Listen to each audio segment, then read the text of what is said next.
What makes the good life the good life? This podcast is on a mission to find out. So join us as we explore the Heartland's best and most honest voices. Venture to all four corners of York County, because when it comes to quality of life, it's all about keeping it local.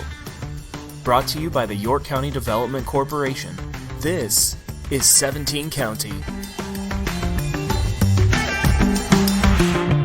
Thank you for joining us today. Be sure to like, subscribe, and review our podcast. Doing so helps grow the podcast, and we appreciate all the help from our listeners. We would also like to take the time to thank our members. Without these great members, we wouldn't be able to do what we do here at YCDC. So I'd like to thank Cornerstone Bank, York General, Collins Aerospace, and Henderson State Bank, all great members that help support what we do here down at YCDC. So if you're interested in being a member or want to learn more about our members, you can find that information on our member directory page at yorkdevco.com. That's yorkdevco.com. And so we'll jump into the interview today. Today we are joined by a York native. This person went away for college, made his way back, and made his way into corporate America by way of software sales. Daniel had an opportunity to return in 2015, and he did so, returning to York County to work on the family farm. Today I welcome Farmer and Commissioner Daniel Grotz to the show. Welcome. Thank you. Perfect. So we'll jump right in here. This first kind of segment is kind of appropriately named because it's a new segment I have. So it's called What's New. So in this segment, we just share about new information going on in our offices, whether it's a new policy, new programming, new service, new products, anything new kind of going on in each of our respective organizations. And so I'll lead off by saying, something that, we've always been doing, we're just wanting to kind of make note of it and kind of bring it to light is, we're partnering a lot more with York College here at YCDC to build a greater connection between York College and York County with the goal to retain more York College students in the area. We currently, it's kind of loosely tracked at the York College level that we currently bring 1 out of 10 York College students, or we keep 1 out of 10 college students in the York area, and we would like to get that number to 3 or 4 students. 3 to 4 out of 5 students, or out of 10 students living in the area. So we just really want to increase that retention that we have here in the area. So York College has helped YCDC with our high school regional event since its inception by helping with planning of the event and offering panelists in the forms of professors or local alumni that can help be panelists on our panels. And so this year YCDC got together with York College, and we helped organize a career day on their campus for those York College students.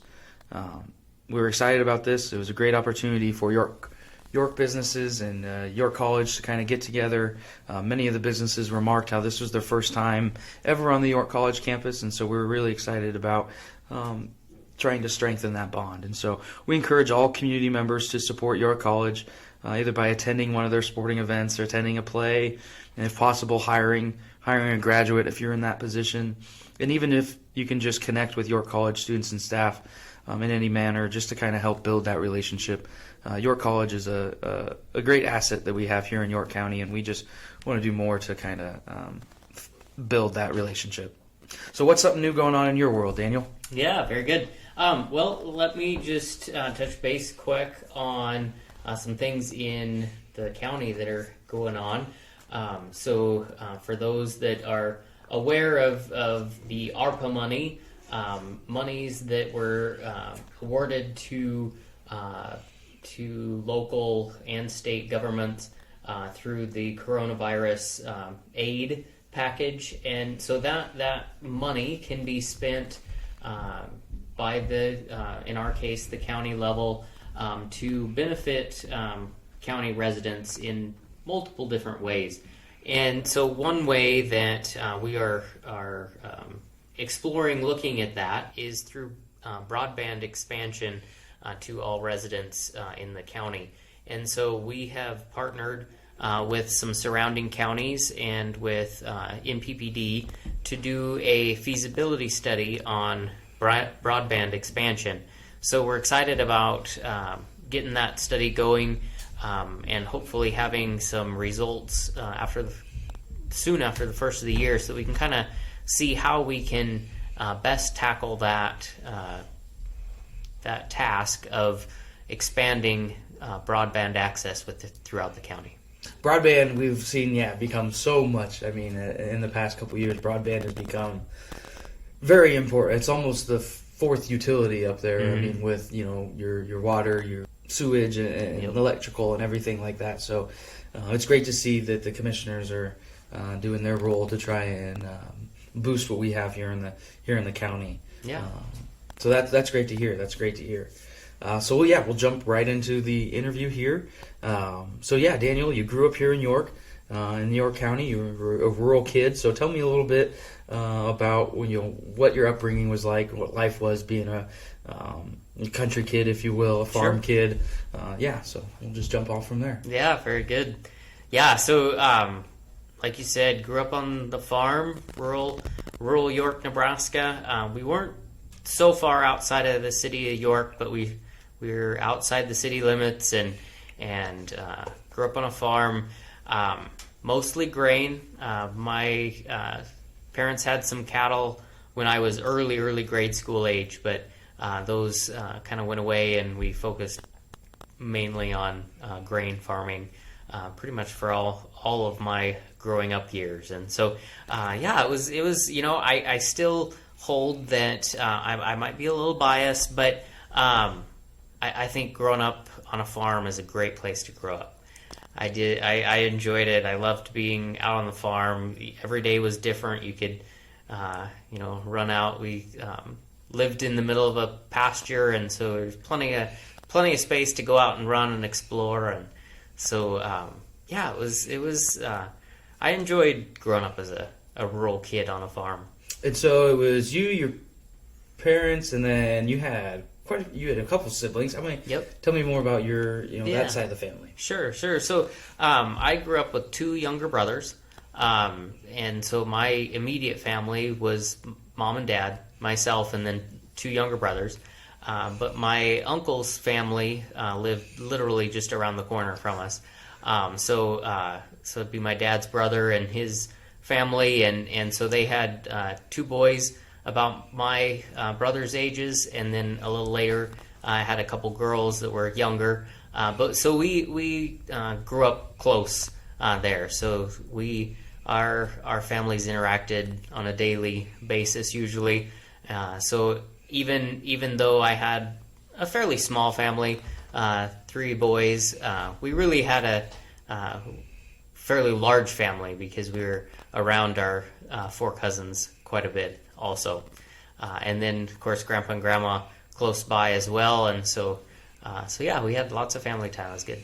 No, and that's definitely been great. Having, I went to school with Brent, your younger brother.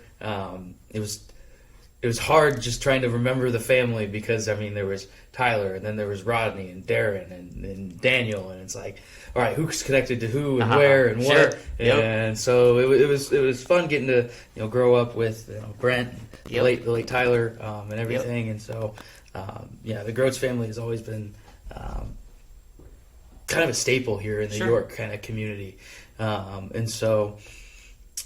Tell me a little bit more about that farm life and the family life. Having being so close together. I'm sure you guys always had different celebrations and things like that. So talk a little bit more about that kind of part of your upbringing. Yeah, sure. So with the being on the farm, it lended to a lot of family time.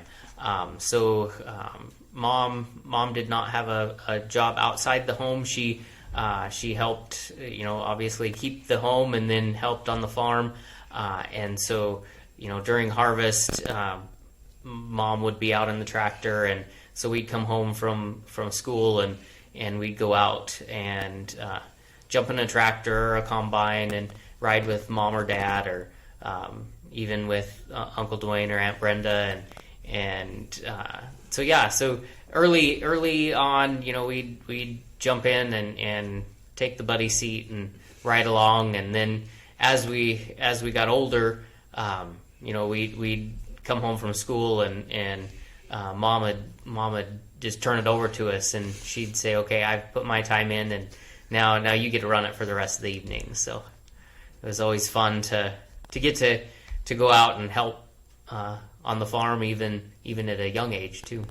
And you're right. I mean, you mentioned it earlier. I mean, growing up on the farm is awesome. I mean, you get to learn so much about engineering without learning engineering. You get to learn so much about a mechanic without being a mechanic, and you learn all these different business, accounting, marketing, all these other things that are so applicable in life, and you're just learning them as regular things that just must be done. And a lot of people don't learn a lot of those things until they get further on in life. And so I totally agree that being a rural kid, being a farm kid really does set you up, because you learn a lot of things that you just don't realize how important they are. And you don't waste your time with, I'm sure there's other things that you can waste your time with out in the country. Yes, definitely. Things like that. Not saying that it's only city kids that waste their time. Yes, right. But yeah, I'm sure you learned a whole host of things. And so how did that kind of help set you up for college, and how did that kind of prepare you for that next step and what you wanted to do after it, when you graduated and everything? Sure.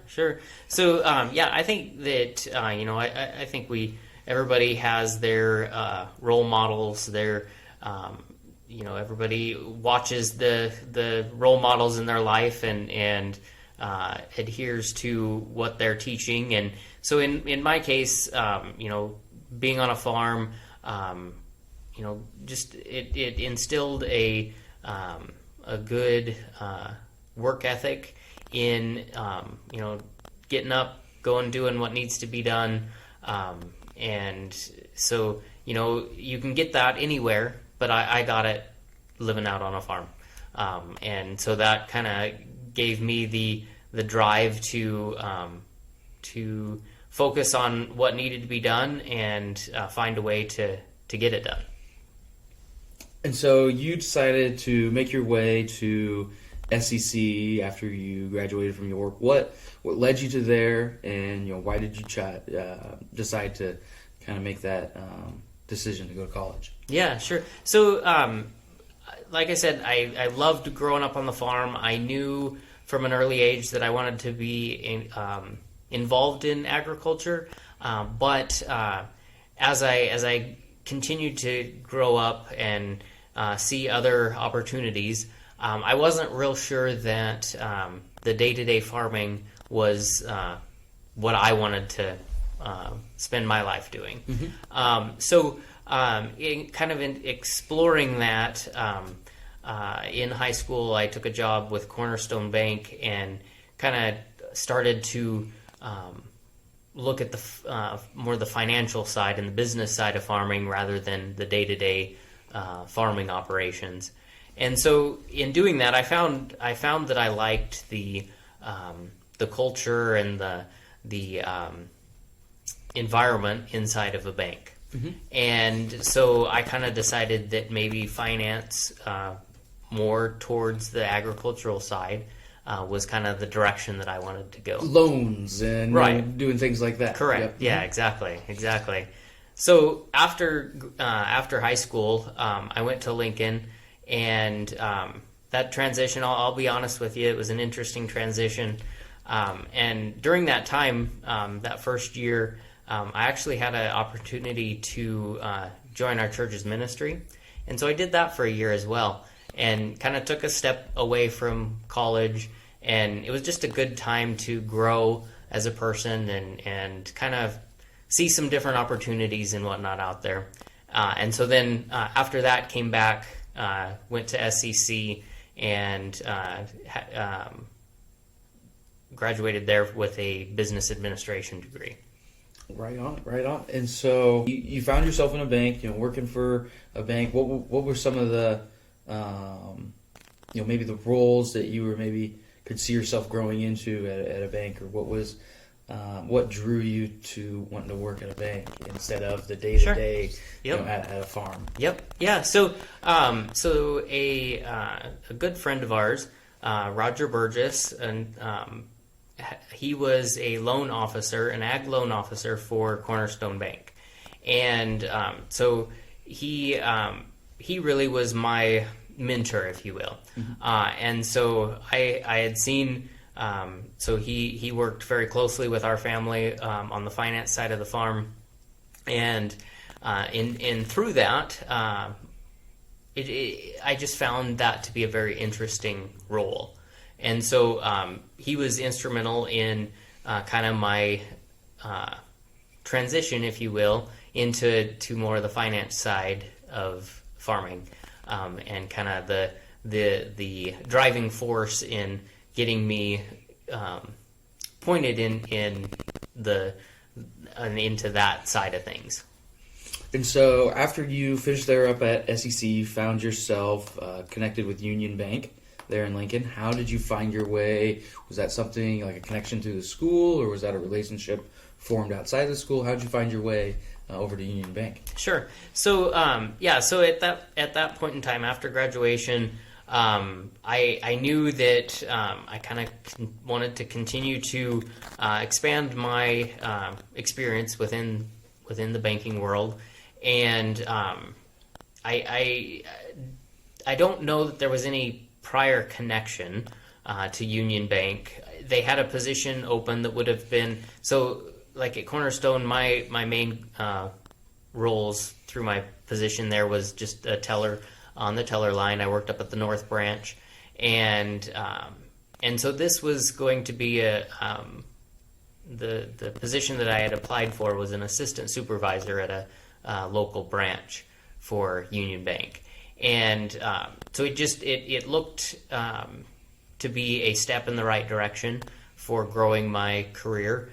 And so really, that was a position that there was no prior connection or anything. It was just a blind interview application, and I was fortunate to be a successful candidate in that and got that position. That's awesome. Yeah, that's great. That be able to kind of walk in there blind and be able to impress them enough that they were willing to take a chance on you, and obviously it worked out for them and everything. And then you found your way over to ITI, which is today known as Fiserv, right? Yes, correct. And so, how did you find your way over there? Was that a connection through the bank, or how did that kind of go? Sure. So, so it was in a roundabout way a connection through the bank, in that both Cornerstone and Fiserv, Cornerstone and Union Bank, operated on the software that ITI or Fiserv provided. And so I had at that point in time a significant amount of experience on their software. And so so I didn't necessarily have the back end experience, but I had the user experience. And so there were some connections of people that had transitioned from Union Bank over to Fiserv, and so through those connections, I was able to make an application and get a role on the install team to start with there at Fiserv. And how many years were you there at Fiserv? I was there. I think it was about 7 or 8. I forget the exact timeline there, but. So was started in on the install team, transitioned over to a project team, and then finished up on an account management relationship side. Yeah, so funny enough, I actually worked at Cornerstone Bank. I too started on the teller line. I found my way selling the Fiserv product through way of correspondent banking at Cornerstone Bank. So I was actually selling the Fiserv product with Mark Hagedorn, going around to all our correspondent banks, which was an awesome relationship that was formed upon years and years of relationships between the late Randy Sheldon and Fiserv. And so, it's kind of neat that connection that Fiserv and Cornerstone Bank has, and I'm sure you got to deal with that quite a bit, handling a lot of their transitions as they acquired and new banks and they got brought online and all that kind of stuff. I'm sure you kept pretty busy. I know Mark liked to joke that Kelly, the former CEO. Zach's now the CEO, but Kelly Holtis, he always joked with him that you're buying all of your correspondence up. You need to quit that. Yep. And so it was kind of fun to kind of see that. So when I saw that you worked at Fiserv, I was kind of interested in that. It's such a great product. I mean, it really is. It works so well. So what were some of the things that you enjoyed at being at Fiserv? Yeah, so it was a great experience. So on the install team, I had the opportunity, this was pre-coronavirus, we got to travel around, we were out on site with banks. A couple of those early years I was out on site with banks half of the weeks of the year. So it averaged out about every other week I was in a different city. And so, it was fast-paced, it was crazy, but it was fun. You met a lot of people, saw a lot of different country, and so it was very interesting. Very, got to meet a lot of people from different backgrounds, from different cultures, and helped to learn a lot about the world we live in. So was that a regional kind of, or were you coast to coast? You found yourself in somewhere in North Carolina, and next thing you know, you could be in Idaho. Correct. Oh, wow. Yep. That would be kind of exciting to get to kind of go from place to place. Right. Any certain places stand out that were maybe some favorites or anything like that? Right. Sure. Anything? Yeah, they were all fun. I really enjoyed traveling to Portland. Portland was a fun city. Very interesting place. I've been there as well. Yep. I didn't realize how many bridges were in Portland. There's a lot of bridges. I got there. Yes. I always think of Pittsburgh as the bridge city. And no, Portland is right up there with as many bridges as they are. Yeah, for sure. Definitely. And so you've had an opportunity to come home in 2015. What led to that decision? Was it a hard decision? Was it an easy decision to come back? Kind of talk me through what led to coming back and how that kind of transition kind of unraveled. Sure. So I don't know. It was an interesting transition for sure. So I had been gone from the farm for 12, 13 years. And, of course, I'd stayed connected. I'd come home on weekends and run a tractor still and whatnot. But in 2015, there was an opportunity for some expansion on the farm. So it made sense to, there was room enough anyway for another to come back in. And at that time, I was to the point where I was ready to say goodbye to corporate America. And so it kind of was a transition that felt like it was the right transition at the right time. And,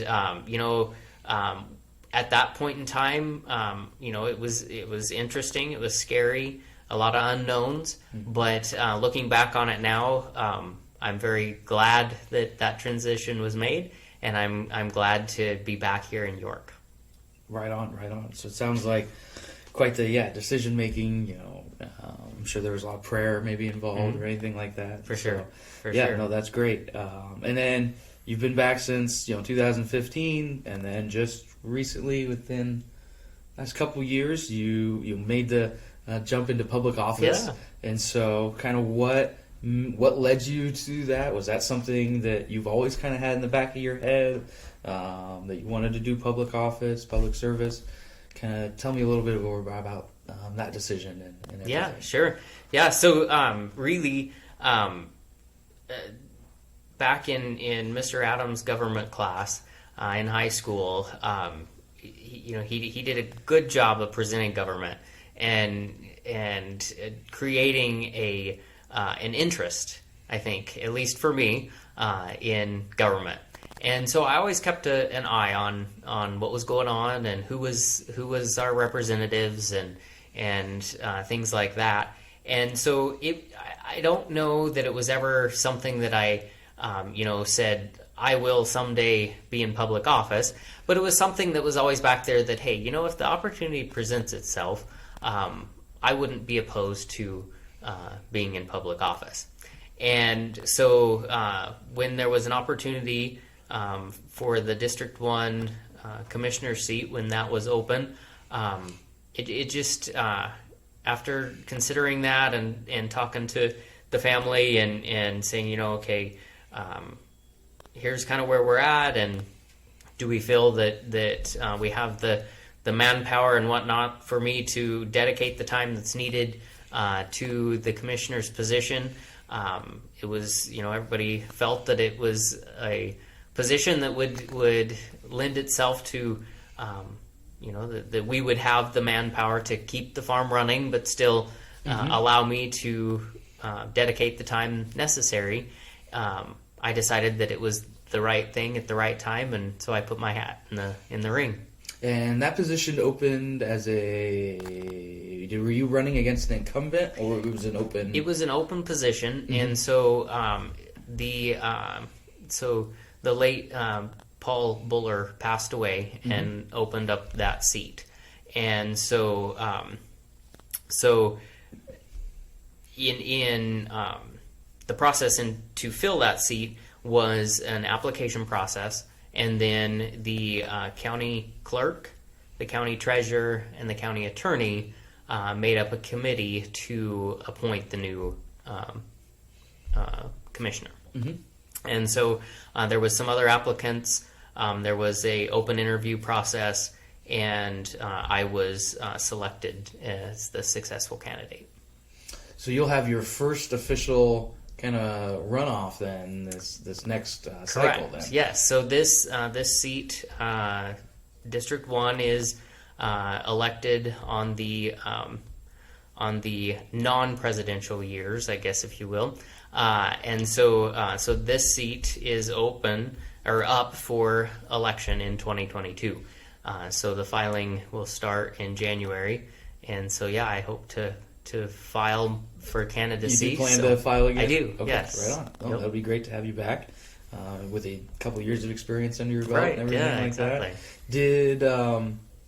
Do you feel like you would have ran for the position if you had to run against an incumbent? Because I know I ran for school board here in York, and the only reason I ran was because it was an open seat. Sure. I didn't want to be taking. Correct. In my eyes, I didn't want to be taking someone's seat or challenging someone for a seat. So did that play into kind of your thought process as well, or how did that? Definitely did. So Paul was a friend of mine, and I feel that he was doing what he could, doing a good job at representing our district. And so had he still been with us and been filing again, I would not have filed against him. When the seat was open, I felt that it was an opportunity to put my name in. Definitely.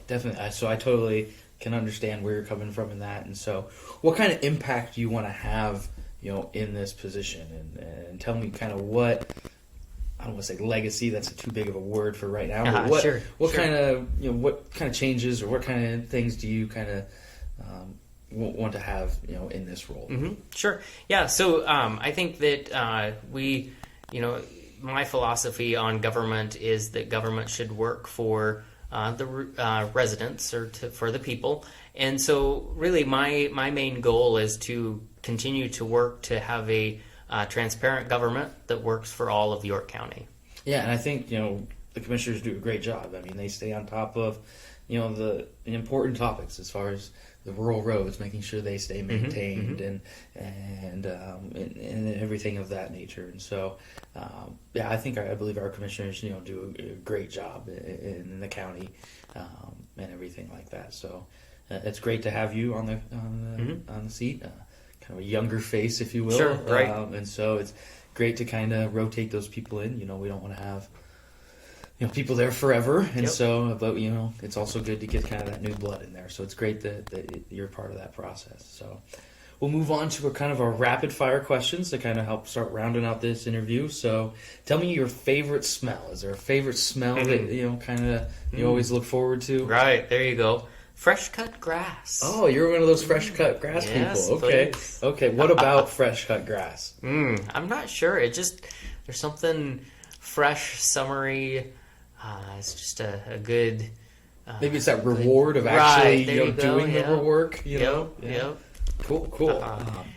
What's a favorite season that you have? Yeah, this is a tough one because I'm a warm weather person, so I have to say summer. But summer for a farmer is busy. I was just gonna say you're conflicted based upon. Yes, so winter's right up there. But things start to slow down. Yeah, that's right. But yeah, warm weather. I'm definitely a warm weather person. So summer rates right up. Well, you've there. really lucked out because this warm weather has carried. It has, yeah, far too long. I mean, it feels like here in January or February we're gonna get the. This is all going to come back on us. And yes. So, but I do enjoy a nice 55-degree Christmas day. There you go. Nothing better than that. What's your favorite way to spend a day off? When you get a chance, I know you're pretty busy as a farmer, but when you get a day to kind of spend or a couple of days, how would you spend that? Sure.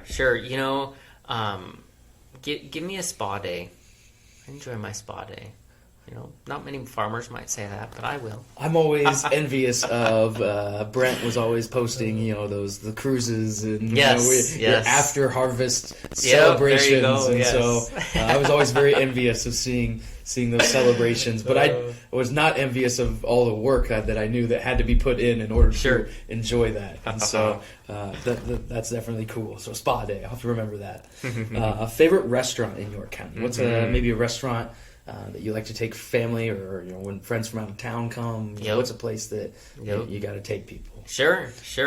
Well, it might be cliche, but chances are is just it's a tasty place, and when I was traveling, it was amazing. Anybody that had been to Nebraska and heard that I was from York, they'd say, "Oh, do you eat at Chances Are?" Well, yes, I do, and yes, it's good. Yes, that's it. The great question of are you from York and the water tower and Chances Are. Yep. A favorite memory that you have here in York County, and I know being as a local, you probably have quite a few over the years, but what's one that maybe kind of sticks out in your mind? Sure, yeah, that's an interesting one. You think back at memories, and well, my goodness, a lot of them anyway happen here in York County. So, I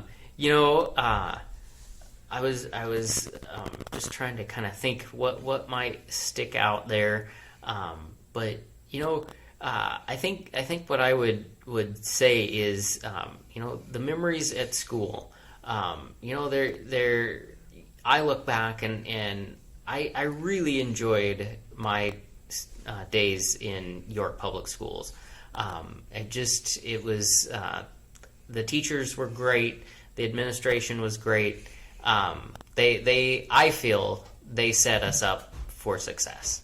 And so I think that's the how I would answer that question. Were you a Holder student by chance? I was. I yes, could tell. You can just always tell a Holder student from any other students. She had a way with turning some of the roughest students into the best students, and making some of the best students feel like some of the smallest students as well. She challenged everyone, and she was a fantastic teacher. Certainly, I'm sure they miss her up there, and I'm sure they've got someone trying to do their best to replace her. But there you go. Kind of a hard shoes to fill there, for sure, without a doubt. Next question here is kind of a little fun one. You get $25,000 free to kind of remodel your house and do whatever you want. What would you do to your home? All right. Well, you're probably going to say you're going to call me out and say I have a theme here, but I would use it to create a spa-like master suite. There you go. Nice little steamers coming out in the shower. Yeah. Yes. That nice overhead. There. Yeah. Waterfall. We're on the same page. I like it. I've seen enough bathroom remodel videos that you can tell exactly. What's a favorite candy bar that you have? You're in line for Casey's or Grand Central. What's something that always catches your eye? There, I might be odd in this, but I'm not a candy guy. I just no big sweet tooth. I used to. Oh my goodness, I would go. Not so much on candy bars, but as a kid, I would go through bags and bags of Skittles. But not anymore. I have pretty much completely turned my back on candy. So, give me a bag of almonds, mixed nuts, something like that. That's the route I That's go. your indulgence now. It is, Instead yes. of a bag of Skittles. Give you a little pistachio bag, maybe. Yeah. A little healthier. I stay away from this pistachios. Oh, wow. That's about the only nut that I stay away from. Interesting. A favorite county or local event? What's something that you're always maybe looking forward to, whether it's maybe York Fest or Balloon Days or something? What's something that's always looking forward to? Yep. I always enjoy the fair, the good old county fair. Whether it's just walking around, seeing the people, looking at the things on display, or going to figure eights or any of the other events. But it's a good traditional time for the county to get together, and it's always a fun time. It's always interesting to see how talented the young people are with like all of the different woodworking and like welding projects and other things that they just do. It's crazy how talented they are and everything like that. So yeah, I agree. Yeah, the county fair was always one of my favorite kind of events to round out the year, because school's starting as soon as county fair. Yep. And so cool. So we're kind of moving on here to one of our last segments. It's called What's Making Us Happy. It's a segment for us to kind of talk about the good that's going on in our lives, things that is always positive. And so for me, I'm going to talk about that I just got a dog this past 6 months. So Very it's the good. first dog I've ever had in my life. And so it's been fun. I've been blessed. I lucked out and I ended up with a dog that was house trained. She knew sit, she knew down, she knew kind of knows lay down, and I'm slowly learning other ones. Like I said couch the other day, and she ran up on the couch, and I don't remember ever teaching her that. And so I really lucked out with whoever had her before me. Loved her greatly and taught her quite a bit, and so I've certainly lucked out with that. And so that's kind of some good in my life. So what about you? Very good. What about Very you? good. Sure. So one thing that is about me. I still have both sets of grandparents. And so, for someone my age to have both sets of grandparents still living, still in really good health, still living in their own homes, I really can't know how fortunate I am. I know that I'm fortunate, but to really put a value on that, I can't. But I do know that that's extra special, and it makes me happy. And so, so I have the wonderful privilege of still having those influences in my life, and that is excellent for me. It certainly makes Christmas all the more better. And when you have that opportunity to get the whole family together. Yes. So thank you for your time, Daniel. I appreciate you coming on here today and sharing a little bit about what's going on in your life and everything. So I just want to thank you. I also want to thank our members again, members such as York College, Community Title, Midwest Bank, Overland Ready Company, and York Medical Clinic.